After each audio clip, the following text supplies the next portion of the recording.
Vai.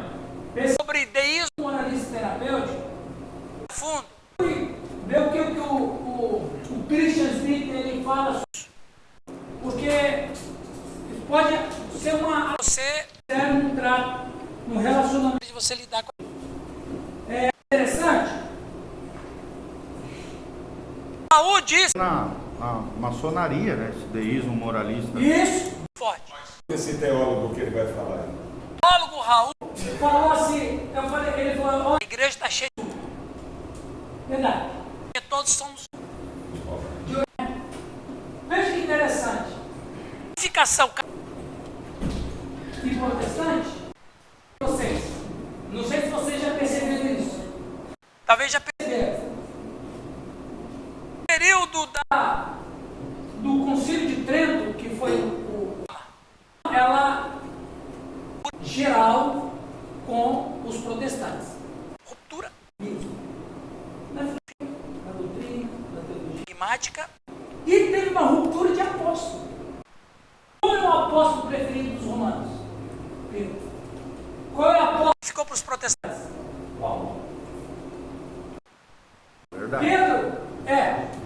Pedro, ele, do judeu, ele, que é o que o romanismo diz.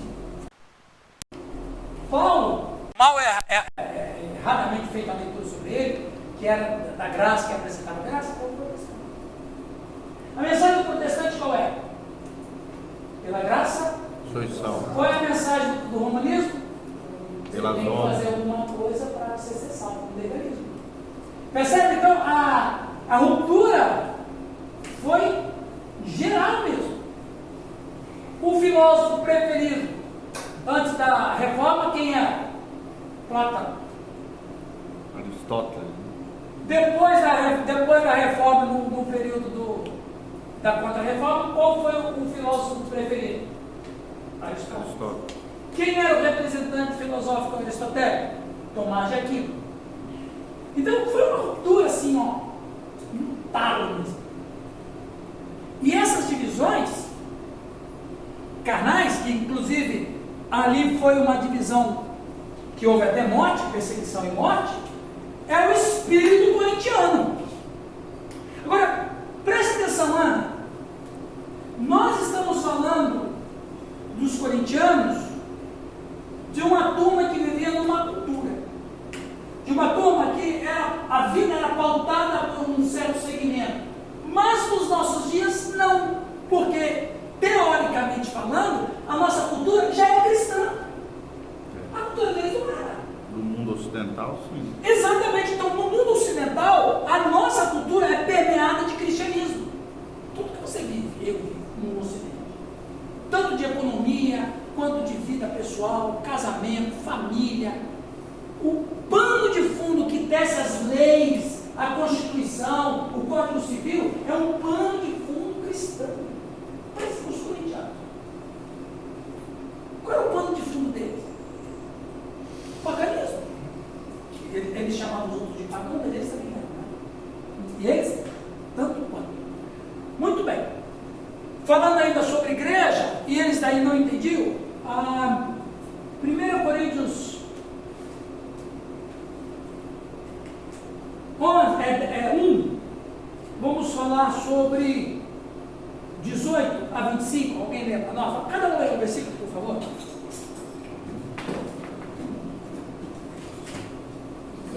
Bem alto, tá, gente? Bem alto. Porque a palavra da cruz é loucura para os que perecem, mas para nós que somos salvos é o poder de Deus. Porque está escrito: destruirei a sabedoria dos sábios e aniquilarei a inteligência dos inteligentes. Onde está o sábio? Onde o escriba? Onde o questionador deste século? Porventura não tornou Deus loucura a sabedoria deste mundo? Visto que na sabedoria de Deus o mundo não conheceu por meio da sabedoria humana, agradou a Deus salvar aqueles que creem por meio da loucura da pregação. Porque os judeus pedem sinal e os gregos buscam sabedoria. Nós pregamos a Cristo crucificado, que é escândalo para os judeus e loucura para os gregos. Eita. Mas para os que são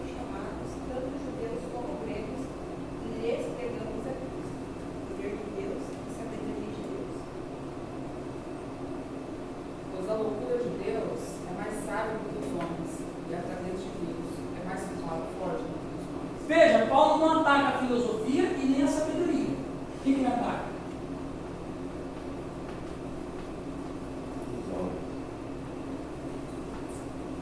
Porque ele vai dizer no final do texto o quê? Poder de Deus e sabedoria de Deus. Ele não ataca nenhum outro. A questão toda é que os corintianos usavam a razão como base para interpretar a vida. Ele disse: não, a razão não é base para interpretar a vida, a razão é base para entender a sabedoria de Deus. A sabedoria usada para entender a razão, usada para entender a sabedoria de Deus, você vai conhecer o poder de Deus e a sabedoria. E agora ao contrário. Voltamos mais uma vez a isso aqui. Até porque nem tudo de Deus se explica racionalmente. Não. Inclusive, vamos falar sobre isso um pouco. Inclusive, a filosofia não tem erro na filosofia e nem na razão humana. Pelo contrário, razão e fé andam juntas. Aí o Strong vai dizer que razão e fé andam juntas sempre, e quando a razão chega no seu limite, a fé toma conta. Porque a fé, ela é o quê? Subproduto da razão. Eu ia dizer isso aí. Muito bem. Eu gosto do slogan da frase da igreja do Giovanni. Igreja Casa da Rocha, uma igreja que tem fé? Inteligente. Pega a visão, pai.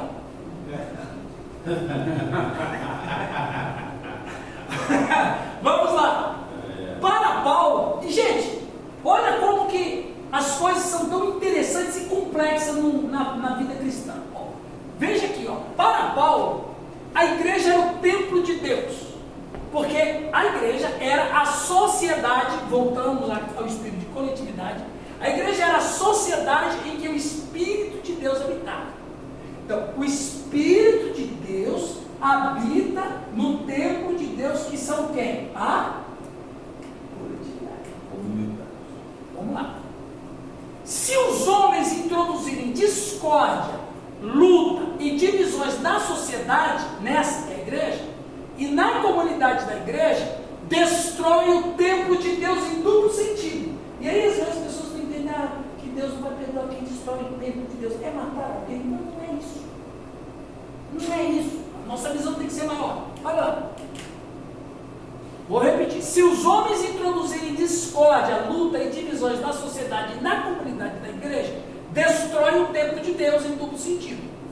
Por quê? O templo de Deus é o quê? O templo de Deus é uma família, é uma coletividade. O Espírito de Deus habita na coletividade em vidas individuais quando ele está só. Mas a igreja reunida, o Espírito de Deus habita na comunidade.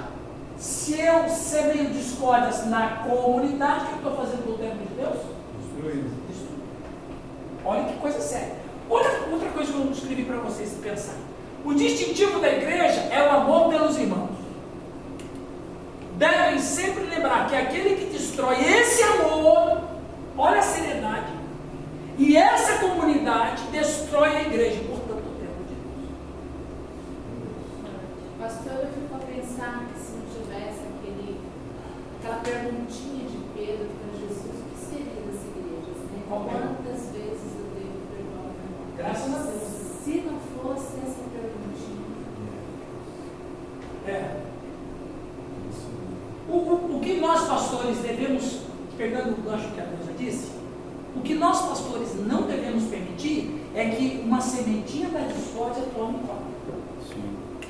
Porque se você e eu, se a gente não agir na vida de quem começa a semear discórdia, eu estou contribuindo para que ele destrua o templo de Deus. O duro é quando ele faz isso sem você saber. Não, quando você sabe, quando você souber, A maioria das vezes acontece assim. quando você descobriu, age. Por quê? E fala mesmo. Meu irmão, ó, você está destruindo o templo de Deus. E Deus não vai levar por inocente que destrói. E é a igreja. Né? É a igreja. Porque você promovendo discórdia, o que acontece com isso aqui? Destrói. Veja, todo relacionamento só começa com amor, mas ele só se sustenta com perdão. Nunca esqueça disso. Isso é forte, hein? Todo relacionamento só começa com amor, mas só se sustenta com perdão. Seja marido e mulher, seja irmãos em Cristo, seja nosso relacionamento com Deus. Por que Deus tolera o Raul? Não, o Raul não. Por que Deus tolera o Rio? Aí sim! Aí o Rio. Aí é verdade. Por que Deus tolera o Rio? Esse é um A Deus já respondeu. Por que Deus tolera o Rio? Eu ia responder do Raul, mas Por que Deus tolera o Rio? eu sou baiano, sou. Aqui, ó, você está entrando aqui, ó. Você está entrando aqui. Porque Ele perdoa você todo dia. Se Deus não nos perdoar todo dia, Ele nos destrói. Coitado. Então a gente começa o relacionamento com Deus por amor, mas a gente só fica na presença dEle porque Ele nos perdoa. Nós somos consumidos. Não somos consumidos.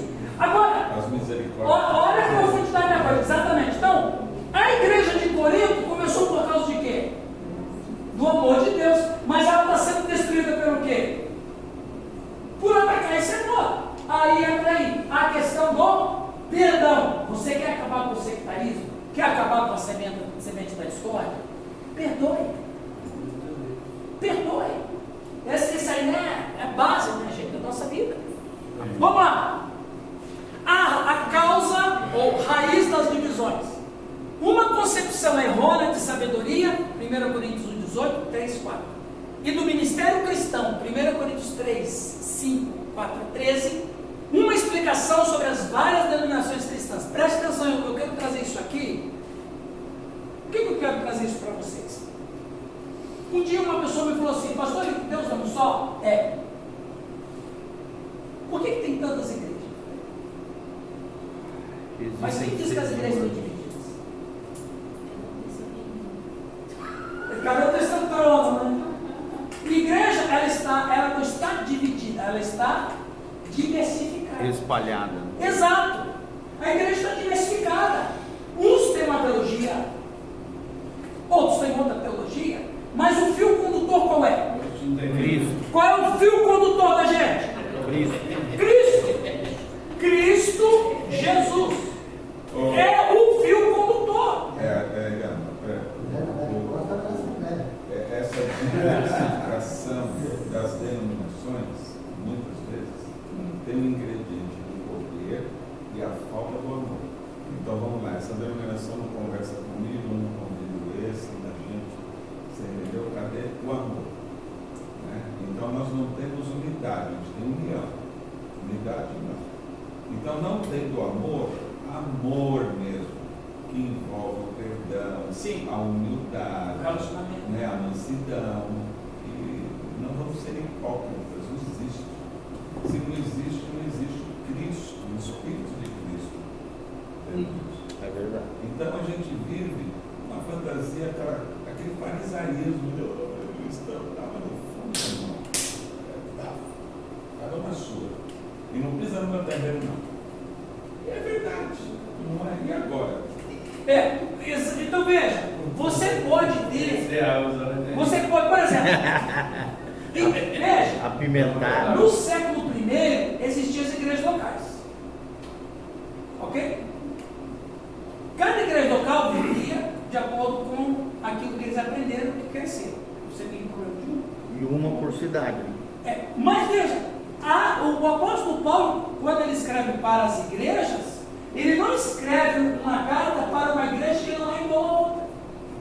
Sim. Porque na verdade todas são É a diversificadas. mesma necessidade. Mas ele sempre fala do fio condutor, quem? Cristo. Cristo. Então veja, existe igreja e igrejas. Igreja e corpo de Cristo são sinônimos. Né? Então, igreja do grego eclésia, um grupo das prefeituras e pretorias romanas, que significavam assembleia ou ajuntamento humano nas praças. Igrejas, no caso, são ajuntamentos, apenas um fenômeno histórico, antes do Cristo. O Cristo, ele ressignificou a palavra igreja. Isso aqui era uma igreja. O que era uma igreja no mundo grego, que depois passou para o mundo romano e que criou-se a cultura grego-romana? Igreja, essa aqui era uma eclésia, era uma eclésia. Cada um vai falando alguma coisa. Isso aqui é um ajuntamento de povo. Então a igreja aqui estava reunida, vamos dizer que isso aqui era uma igreja política. Eles estavam reunidos ali para discutir o político. Aí você tem um orador, você tem uma tribuna, você tem alguém que escreve, etc. Isso aqui é uma igreja, uma eclésia. Uma assembleia, né? É uma assembleia.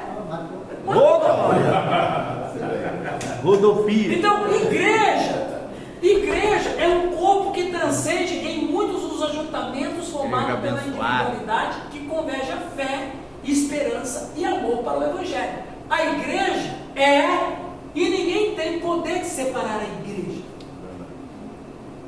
Ela está acontecendo agora. Ela está acontecendo na eternidade. A gente estudou isso no Apocalipse, que quando lá em Apocalipse capítulo 12, o ancião diz que foi expulso de uma vez por todas o acusador que acusa os nossos irmãos de dia e de noite. Então, os cidadãos celestiais olhavam para o cristão desse mundo e viam-os como irmãos. Ou seja, no tempo e na eternidade, a igreja é uma coisa só. Hoje em dia, o fato de... Aqui é o problema, vamos voltar ao que o Raul disse, tudo isso aqui. Hoje em dia, o fato de estar ligado a uma igreja, ir à igreja e a própria igreja em si, saiu do seu foco original. Na maioria dos casos, o que significa cada um desses itens? Está ligado a uma igreja, praticar uma religião para ficar bem com Deus. Não sei, você faz uma pesquisa na sua comunidade. Faz uma pesquisa assim, você põe várias perguntas, mas põe uma pergunta para despistar. Você põe 5 perguntas, mas você só quer saber de mim. Você sabe que você tem que fazer isso, né? Você na filosofia tem um nome. Você põe lá. Por que você frequenta a nossa igreja? Há uma grande confusão entre fé cristã e religião, entre santidade e religiosidade, entre igreja e organização. Essa confusão faz com que certas decisões tomadas geram conflitos entre fé prática e o que se ensina, entre o que se fala e o que se faz. Eu trouxe ali um texto para a gente discutir. Alguém lê Hebreus 12, 14? Agora eu quero falar principalmente quem é assembleiano. Isso. O relógio, essa hora que você acorda, Sidney? Essa hora que você acorda? Não, essa é a hora que eu busco as crianças na escola. Lê lá, Hebreus, o que diz Hebreus 12, 14? Isso. E a santificação sem a qual ninguém verá o Senhor. Esse texto ele é tão interessante que ele diz: seguir a paz e a santificação. A hermenêutica desse texto, gente, é o seguinte: a interpretação geralmente que se dá esse texto é esse aqui: se eu não for santo, eu não vou ver Deus. Não é isso, Marcos? Pastor Marcos? Não é isso? Mas é o contrário. Se eu não for santo, as pessoas ali não vão ver Deus. Essa é forte, hein? Então, quer dizer, a santificação não é que me faz ver a Deus. A santificação faz os outros verem Deus em mim. É esse o sentido de Hebreus 12, não o contrário. Afinal de contas, nós vivemos para esse mundo para ser luz e sal. A gente tem que fazer o Deus ser conhecido. Como que Deus vai ser conhecido? Através da minha vida. Ou seja, se eu for uma pessoa, um cristão que anda em santidade, os outros vão ver Deus em mim. É esse o sentido do Hebreus, e não o contrário. Ou seja, às vezes a gente faz uma confusão e misturamos tudo numa coisa só. Religião é um sistema humano criado pelo homem. Isso aqui é o Henrique. Religião é um sistema humano criado pelo homem para servir o próprio homem a partir de uma perspectiva espiritual. É constituído sobre 3 pilares. Aqui o Udimar falou: dogma, tabu e castigo. A religião toda, cristã, islâmica, toda, ela trabalha nesses 3 pilares: dogma, tabu e castigo. E dentro desse ponto de vista, a religião passa a interpretar a vida a partir de si como sistema. religião diz? A minha religião diz que eu tenho que viver assim. Esse é o religioso. Que é diferente da fé cristã. A fé cristã não é religião. A fé cristã é revelação.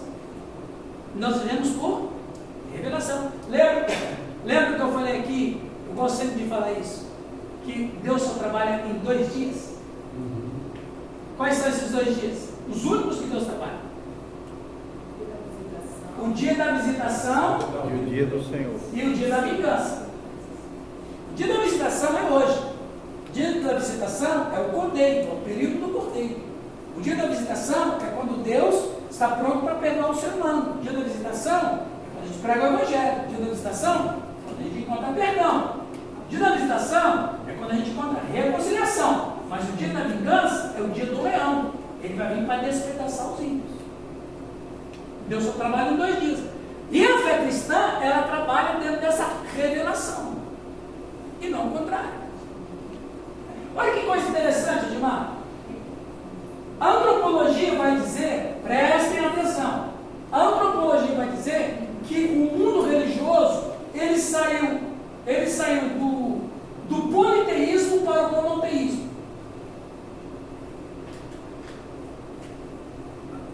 Sociologia e a antropologia vai dizer que o mundo sai do politeísmo para o monoteísmo. O que eles querem dizer com isso?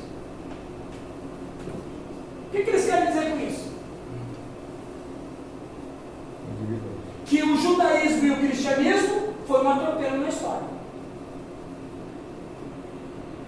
Foi um acidente de percurso. Mas, o berço da humanidade, que é os sumérios, sabe quantos deuses os sumérios adoravam? Não? Isso que é interessante, Marcos. Os sumérios adoravam 2. Aí você pergunta, mas por que começaram a adorar tantos? Porque Deus se calou e só voltou a falar com Abraão. Quando os povos perceberam que não havia mais comunicação de Deus com os homens, eles começaram a criar Deus. Então, aí o que acontece? Quando Deus fala com Abraão, então Deus novamente está falando com o ser humano. Mas antes de Abraão, não. Então, ao contrário, nós saímos do monoteísmo para o politeísmo. Mistério vitória.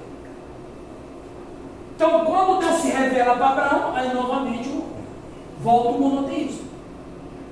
Então, a gente passa a viver, e lógico, a gente usa monoteísmo e politeísmo como termos técnicos, mas na verdade, Abraão começou a se construir, uma caminhada da, olha, tema para a semana de vocês a Páscoa, caminhada da fé. A fé começa em Abraão. Então, Abraão, ele é o pai dos cristãos, não é isso? Você que expôs Gálatas, Giovanni? Sim. Abraão é o pai dos cristãos. Por que ele é o pai dos cristãos? Porque ele é o pai da fé. Em outras palavras, quem está em a igreja é o que está caminhando na fé. E esse é um problema que às vezes a gente vai se atropelando na história, confundindo religião com fé cristã. A gente tem que fazer uma dicotomia disso. A gente precisa ensinar o que é a religião do ponto de vista técnico e sociológico e dizer, gente, a religião é isso, mas nós não somos religiosos, nós somos disso. A igreja de Corinto vivia um tipo de religiosismo. Por quê? Porque a vida deles era um embaraço só. O religioso pensa como divisor. Quem é da fé cristã pensa como união. Vamos dizer aqui, qual é a igreja melhor? O religioso vai dizer, a minha igreja é melhor. O cara diz, eu fico louco quando, é complicado. Minha igreja. Como diz o meu pai. Fulano se converteu, Deus, converteu, graças a Deus, essa vida aí não é outra igreja. Agora, Só falta ser crente. Eu sou universal. Eu sou universal. Olha que coisa. Não, mas você pode mudar lá em Luciano. Eu sou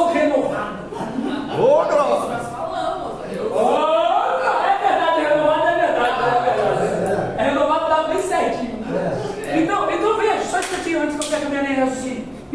O espírito dos corintianos não valia nada, até hoje não vale. É, Então, o espírito dos corintianos. Não. Fala lá. Queima, Jesus. A igreja é melhor, né? Ah, Eu lembro quando eu estava começando assim na fé, aí o pessoal terminar a igreja e falou: não, agora vamos lá para a minha igreja lá. Lá na minha igreja lá, todo dia cai demônio, vai cair. Eu falei: beleza, mas o princípio a minha é melhor que a sua. Eu falei: por quê? Porque a minha demônio nem entra. Ô, glória! tem uma igreja, tem uma comunidade aí, que você sabe, ali naquela comunidade, uma das práticas dele é o gospel, é o bicho. Você sabe qual que eu estou falando? Aí um dia, eu era pastor lá em Iretama, e lá em Iretama essa igreja é muito forte. E eu era pastor de uma igreja miudinha, né? Pequenininha. E aí, então, ele falou, eu estava assistindo a conversa, estava eu, o presbítero da minha igreja, e essa pessoa. Aí essa pessoa falou assim: a minha igreja é melhor que tem. É a única igreja de fato que Jesus começou com Jesus, o religioso começa isso. O religioso, você quer conhecer um religioso também? Quando ele fala que Só a igreja Jesus dele, começou só. a igreja dele, esse é religioso. E aí ele falou: Jesus era religioso, Jesus era começou a minha igreja. Aí ele disse: não, isso é verdade agora. O meu presbítero falou, ele mora em Mamorê hoje. É verdade, Jesus é verdade, começou com vocês mesmos. Inclusive, o Judas Iscariotes era membro dessa igreja. Quebrou a perna do cara. O Judas era membro dessa igreja. Ele falou isso lá. Aí, por fim, o cara ficou tão irritado que ele disse assim: olha, João, o nome dele é João. Olha, João, o negócio é o seguinte: falta muito para você ser crente, de verdade. Aí ele disse para essa outra pessoa, disse: para você? Não, ele falou assim: não, ele falou assim: para você falta pouco ser crente. Aí o João disse: para você falta muito.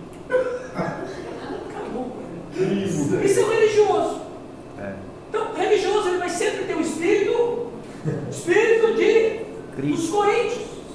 Sectarismo, de divisão, que era a base. Agora, dentro do espírito religioso, o que acontece com isso? Dentro do espírito religioso, isso não acontece. Mas o que acontece dentro do espírito religioso? Moralismo. Percebe como a gente está nessa teia desgramada? Ok? Vamos adiante. Olha lá. Fé cristã. Raul, com essa voz sua de arrepiar, leia para nós ali. Locução. A fé cristã é o ponto principal para que o ser humano possa ser aceito por Deus, perdoado de seus pecados e ingressado na vida eterna. É a única forma de o homem pecador encontrar justificação e o perdão de Deus sobre os seus pecados. A fé em Cristo nos torna justos diante de Deus. Exatamente. Então, a fé cristã é o ponto principal para que o ser humano possa ser aceito por Deus, perdoado de seus pecados e ingressado na vida eterna. Então, o que os corintianos não estavam entendendo era exatamente isso. Igreja como ajuntamento humano. É interessante essa questão de Romanos, isso mexe muito comigo. Porque Deus ilumina o pé. Romanos 17. Mão no coração quando falar de como pronunciar esse nome. Cadê o broche? Obrigado, a próxima aula eu vou vir com o broche. Quem quiser aqui, eu faço pedidos para vocês. Pastora, pelo amor de Deus, não dá ideia. É igual cada Francisco Cacica. Ô, louco! Veja, só que nós somos protestantes. Me lembra de Assim, o o justo viverá por fé, não por religião. Não por religião. O justo viverá por fé. Então, a questão é: visto que a justiça de Deus, Romanos 1,16, visto que a justiça de Deus se revela no Evangelho de fé em fé. Agora, eu pergunto para todos vocês teólogos: visto que a justiça de Deus se revela no Evangelho, como e o que é a justiça de Deus? A justiça de Deus é uma só. Alguém tem que morrer. Não foi isso que ele falou dos nossos pais? Sim. A alma que pecar, essa morreu. Porque Adão come o fruto. Perdão, Eva come o fruto, Adão está de pé. Ele come o fruto. Ele vê que Eva não morre. E ele perguntou para Deus o que era morrer. Deus explicou para ele. Um texto não diz, mas você entendeu só para ele. Aí ela fala assim: Adão, eu não morri. A serpente tinha razão. Ele comeu. O fato de Adão ter comido, tem gente que às vezes, né? Não, mas eu. É verdade, ela não morreu. Lembra da verdade aqui? Ok. Aí, para eles não morrerem, um animal morreu no lugar deles. Porque Deus fez uma roupa para eles. Aí a justiça de Deus vem, certo ou por certo, alguém tem que morrer. Quem morre? O cordeiro. O cordeiro vai morrer. Até que veio o poder de Deus que tira o pecado. Aleluia. Isso é fé. Um texto que eu gosto de falar, o texto do João Batista é fantástico. Eu falei isso lá na igreja do Jeová. As pessoas falam assim: por que João Batista batizou Jesus se Jesus não precisava ser batizado? Olha o diálogo dos dois. Aí algumas pessoas, que eu não critico, uma resposta a esse texto interpretativo, não tem nada assim herético. Mas veja, quando Jesus chega na beira do rio, o João Batista falou o que para ele? Vamos prestar atenção. O que o João Batista fala? Eu só digo.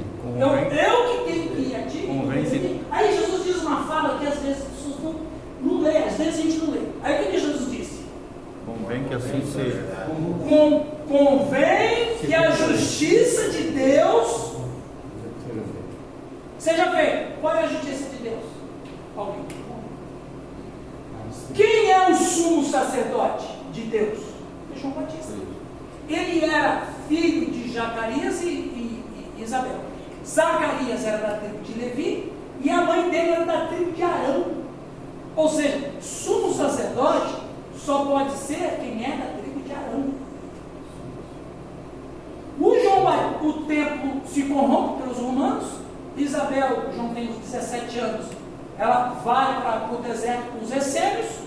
Deus tirando o seu sumo sacerdote da corrupção do templo. O João Batista fica lá no deserto, esperando o Messias. Quando o Messias aparece, o João Batista já está lá. Aí quando o sumo sacerdote põe a mão no cordeiro para sacrificar, aí acontecia a expiação dos pecados. Quando Jesus é batizado, o João Batista, que é o sumo sacerdote de Deus, toca no cordeiro. Depois ele vai dizer: eis o cordeiro de Deus Que tira o pecado do tira o mundo. pecado do mundo. O cordeiro do Antigo Testamento só expiava. O cordeiro do Novo Testamento tira. É o João Batista exercendo o papel de sumo sacerdote. E aí a gente vai ver que é por isso que o Cristo usa a palavra justiça. João me batiza porque a justiça tem que ser feita. Então, o João, quando põe a mão no Cristo para batizar, ele já começa a anunciar que aquele cordeiro vai morrer. Isso é fé. Então, a gente vai ingressar o povo onde? No caminho da fé. É esse aqui, que é o problema que os coríntios não entendiam. Ok? Alguém quer falar alguma coisa? Fica à vontade.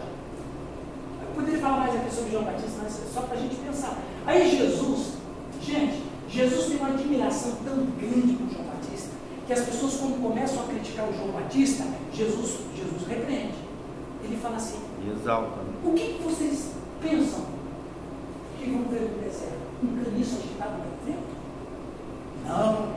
O que vocês acham que vão ver uma pessoa de roupa fina no deserto? Não, roupa fina é os que estão no palácio. Aí ele fala de João, e olha o que ele fala: vocês viram um profeta? O que ele disse? Mateus 11? Não, muito mais do que um profeta. O que é mais que um profeta, meu Deus? Um sumo sacerdote. E por quê? Esse sumo sacerdote apresentou o Cristo. Cordeiro de Deus. disso com admiração tão grande, como se ele estivesse falando assim, ó, ele só não é menor do que eu, porque eu sou Deus. Entre os homens ninguém é maior. Percebe? É fantástico, é lindo, é lindo, é lindo. Isso é o quê? É o caminho da fé. O justo viverá pela fé. Vamos ter Amém. Amém. Oh, glória. Vamos dar um glória aí. Ô, glória! Pai, fica Certo aí, Esse é penteca. ok. Gente, é sempre Deus trabalhando em prol da salvação do homem. Agora, só um detalhe. Por favor, vamos ouvir um detalhe do Raul Clay. Respeita! O time de Corinto aí. O time. O time de Corinto não era só Corinto, né? Era uma diferenciação de povos ali. Sim. Era portuário. Sim, tinha fenícios, traços. Então cada um vinha com Deus. Então imagina ali uma discussão, uma reunião, Oh! os caras e o Paulo. Exatamente. Não, para. Você lembrou bem, não? Você lembrou muito bem. Você imagina lá um cara do Oriente, né? Ele chega lá e ele vai falar, o Oriente sempre foi permeado de ocultismo, desde sempre. Aliás, os judeus só passaram a crer na existência do demônio e de Satanás quando eles ficaram cativos lá na Babilônia. Antes disso eles não acreditavam. Aliás, eles nem acreditavam que a serpente era um músculo. Eles acreditavam que era uma simbologia. Então, o Oriente era carregado de misticismo, carregado de ocultismo. Aí os caras chegam lá e vão apresentar o quê? A fé dos caras, a religião deles, a minha é melhor. A gente trabalha com o oculto. Aí você pensa cada um ali explicando a sua, a igreja embarcou nisso aí. E para eles era cultural, é isso aí mesmo. Cada um tem que escolher o que acha melhor e tem que brigar por isso. Só tem um contraponto. Fala. Pensar a questão aí, quando você colocou a questão histórica de Corinto, estamos 50, né? Colocou 50, 50 e pouco, é isso? Então, praticamente é a mesma época dos evangelhos. O que eles tinham de material? Só o testemunho público. Só o testemunho público. Solamente. Tem escrito. O primeiro escrito, né, foi em Tessalônica em 49. O que o pastor pregava? Vamos pensar isso no contexto. Nós comentamos ali da disputa de Paulo e Apolo, né? A gente sempre leva para esse lado, mas pensa bem, né? Paulo chega na viagem missionária e evangeliza, pessoas se convertem e tal. E ele segue. Ele vai ficar ali. Não, ele segue. Ele ficou um ano e meio só. Mas por o primeiro mundo que se evangelizou, se converteu, ó, você vai cuidar desse povo aqui. Exatamente. O que mais era espiritual? E vai cuidar por quê? Como? Bom, aí entra aquilo que o Raul falou agora. Cada um tem a sua miscelânea de religiosidade. Olha, eu acho que esse aqui é bom, esse aqui não é. Vamos juntar aqui o quebra-cabeça. O cristianismo é isso. E além da sua fala, eu ainda acrescento. Foi muito bom. O que não pulverizou a igreja foi uma coisa. Por todas as dificuldades.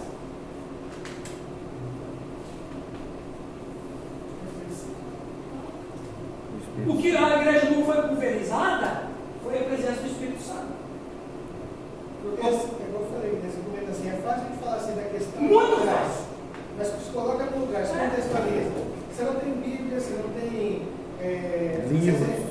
A mídia, você não tem celular, você não tem nada. Você não tem material teológico produzido. Nada.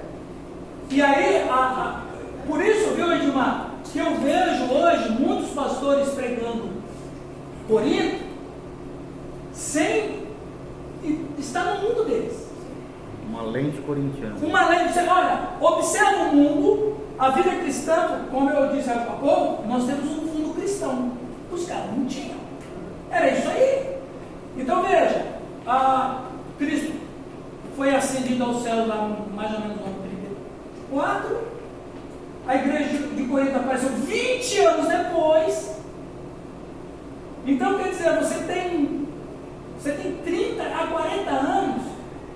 O primeiro material foi produzido 30 anos depois que Cristo subiu ao céu. Então, Qual material? a carta de Paulo aos Tessalônicos. E o de daqui? O Didaquê, ele era um escrito litúrgico, ele não era dogmático. carismático, ele não era doutrinário. Ele não era doutrinário? Não, ele era litúrgico. Ele dizia, Ele era doutrinário. ele dizia o que lá? O que ele dizia? Os 12 pontos do Didaquê. Didaquê, do grego didascalia, que é ensino. É uma cartilha de ensino, principalmente de liturgia. Como deveria ser o batismo, como deveria ser a ceia, quem é que deveria ser a liderança. Eles tratavam isso. Mas a igreja nunca reconheceu como autoridade divina. Questões organizacionais. É o manual, o primeiro manual de atos ministeriais da igreja. Primeiro catecismo. O livro do Foi o ministro. Didaquê. Então o Didaquê ele não era teológico doutrinário. O Didaquê era um manual de como que você vai proceder nos cultos. Como vai fazer o batismo, como vai fazer a ceia, como que vai aceitar a liderança, como que vai organizar, enfim. Então, o primeiro escrito de peso foi o escrito de Pedro de Paulo, que a própria igreja reconhece. Né? Vamos partir para o finalmente? O Baião está fora. Muito. Nossa! Igreja como ajuntamento humano, se estiver junto com o Evangelho, elas continuam. Se estiver indo contra o Evangelho, Jesus quer que ela acabe. Jesus mesmo disse isso nas cartas às igrejas que está no livro do Apocalipse. Né? Igreja como ajuntamento humano, se estiver junto com os evangelhos, isso aqui eu já repeti aqui. Uma pessoa pode participar de uma igreja local e mesmo assim ser irmão em Cristo de outra pessoa que frequenta outra igreja local, pois todos estão ligados na igreja. As igrejas são ajuntamentos que fazem parte da igreja como corpo místico de Cristo. Ok? Nesse sentido, tem muita gente dentro da igreja local que não está ligada à igreja verdadeira, corpo de Cristo, e que apenas está congregando por uma série de fatores psicológicos, culturais, sociológicos, por necessidades relacionais, mas que no fim não tem nada a ver com o corpo de Cristo do Evangelho. Por que você vai lá na igreja? Porque eu gosto do louvor de lá. Legal. Eu gosto lá porque lá é legal. Legal. Eu gosto lá porque lá tem show. O pastor não fica pegando o pé da gente. O pastor lá não fica pegando o pé da gente. Eu vou lá porque tem sempre cantores lá.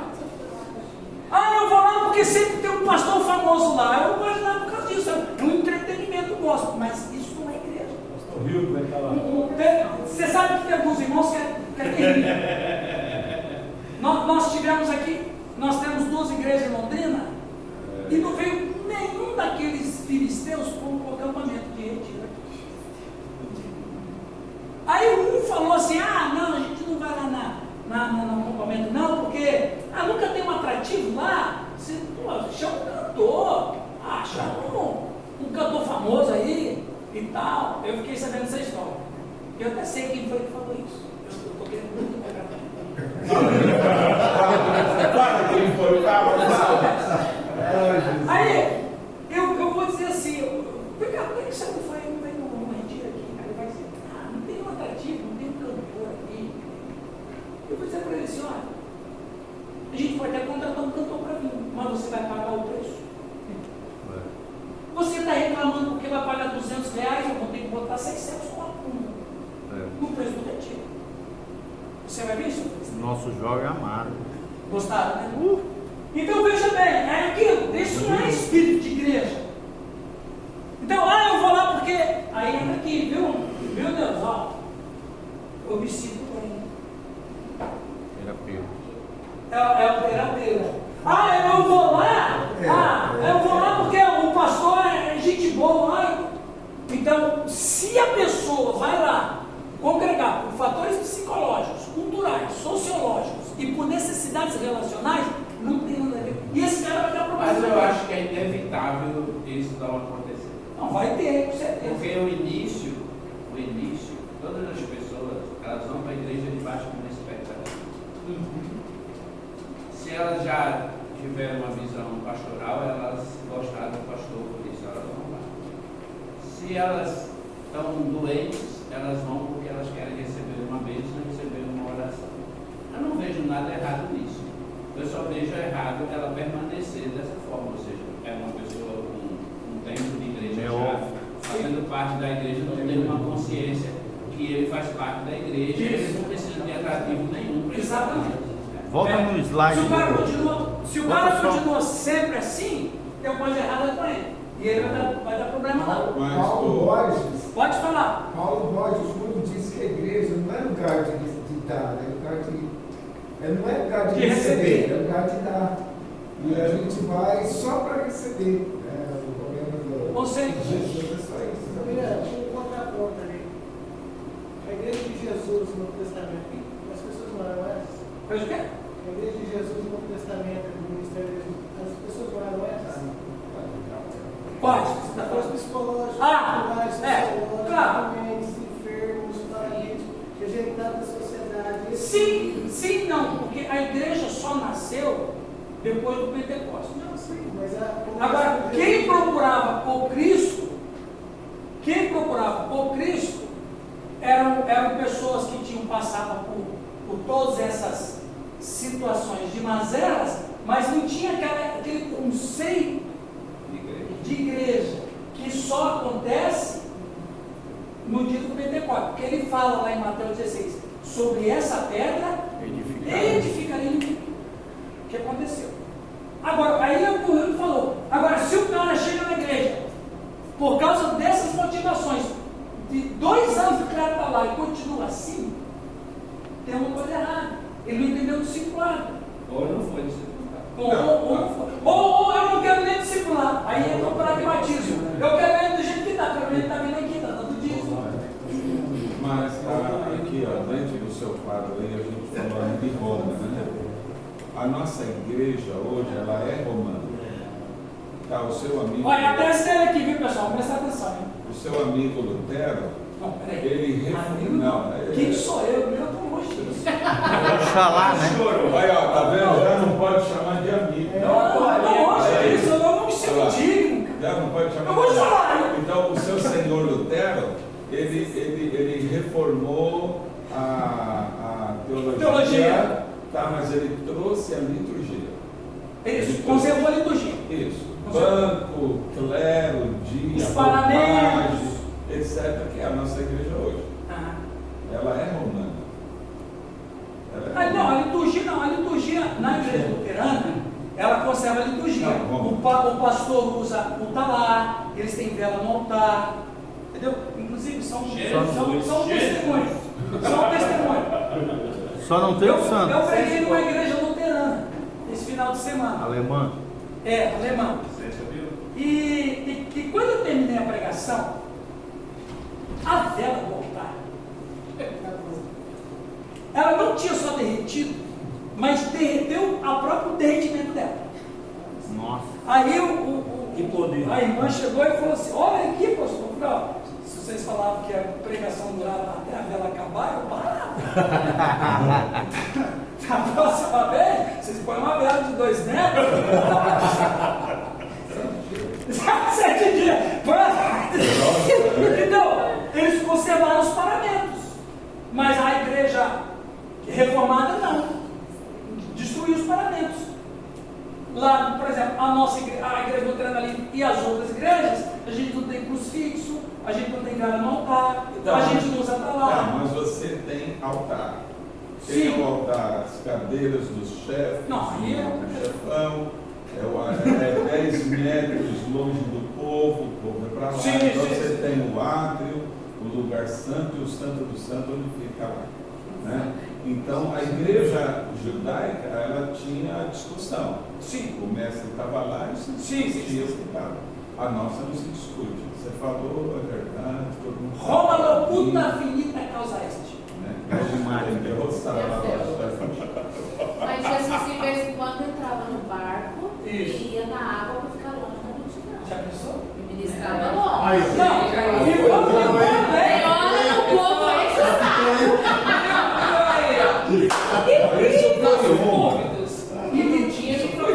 E foi longe. Quando a discussão começava, ele ó. Teve uma igreja que expulsou o próprio Cristo. O Cristo estava lá na terra. Ô pessoal, vocês estão esquecendo alguma coisa aí? Não. Vamos terminar. 3 unidades da igreja. Unidade metafísica. Essa unidade começa em Cristo e não começa no fato de que as pessoas se aceitem uns aos outros, mas que todos foram aceitos por Cristo. Eu tenho que aceitar os outros porque eu fui aceito por Cristo. eu tenho que perdoar o outro porque eu fui perdoado. Se alguém tem ou não comunhão com o outro, é um problema de mesquinharia humana, pois Deus em Cristo nos aceitou. Essa é a unidade metafísica. A unidade do corpo de Cristo, os dons que Deus tem dado aos cristãos, mesmo que não haja um conhecimento prévio, mas podemos ser abençoados com o dom de alguém, e isso nos dá unidade. Exemplo, alguém que canta bem, alguém que prega, etc. Ou seja, você está num culto, então o irmão prega, ele está me abençoando com o dom dele.